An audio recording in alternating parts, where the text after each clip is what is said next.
for a predictor of what the world is going to be like going forward, I don't even think you should trust me for having good intuition of the rate of change.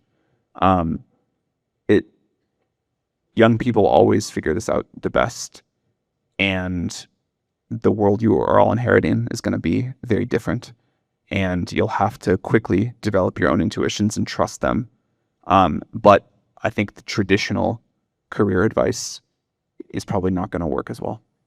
And computing. My question is, what do you say to the workers who fear that their jobs will be outdated in next 5 years, and what skills should they be focusing on now? Anyone who says they're only excited or only fearful about AI is, I think, not being very thoughtful. I don't think it's two camps. I think there's a continuum of people based on whether you're 90% excited and 10% fearful, or 90% fearful and 10% excited. But as with any change of this magnitude happening this quickly, and with this much unknown, this much promise, this much obvious peril, you have to be somewhere on that spectrum. You can't be sort of at either end. A big part of that is what the impact on jobs is going to be.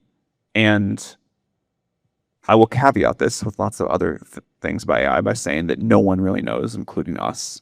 There will be many surprises. Some jobs will totally go away.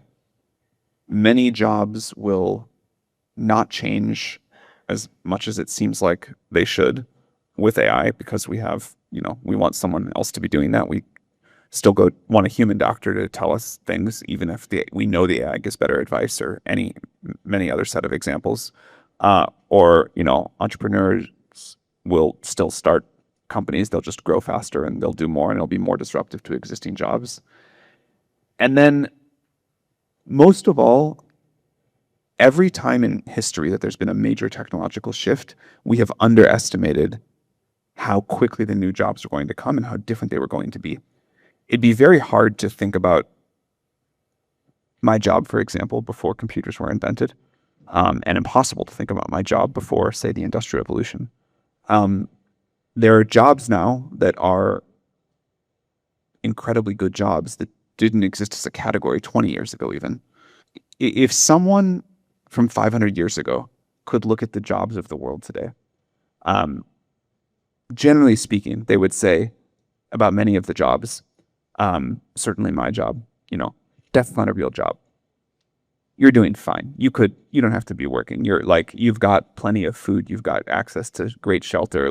This is not a job they could have imagined, and it wouldn't look like real work.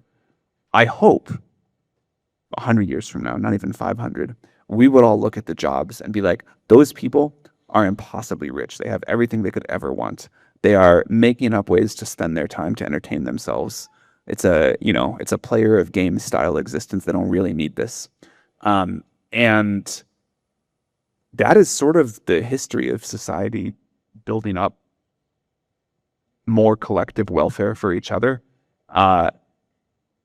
And I think that's great, but we never run out of things to do. We have never gotten to the sort of thing that people have theorized for centuries now, which is technology is going to progress so much that we just sit around and do nothing. We find new things to do. We find new ways to express our creativity. We find new ways to be useful to each other. We find new ways to, gain status or whatever it is. Many of you will eventually do jobs that don't exist today, even really as a concept. It doesn't mean that the transition is not painful. I expect for many people it will be very painful. As society gets richer quickly, I hope we find new socioeconomic models to make it less painful. But I'm less worried about the long-term future, and I think we'll find new things to do in not very long. So my question is, what is the biggest mistake you see young people make right now when they apparently prepare for AI? Man, I'm going to answer this. I hope this talk is not recorded. I think listening to old people is the biggest mistake young people make. I think your parents obviously love you more than anyone. They're extremely well-meaning. For advice about how to live a happy life or how to be a good person, there is no one you should listen to more than your parents. But for a predictor of what the world is going to be like going forward, I don't even think you should trust me for having good intuition of the rate of change. It young people always figure this out the best, and the world you are all inheriting is going to be very different, and you'll have to quickly develop your own intuitions and trust them. But I think the traditional career advice is probably not going to work as well.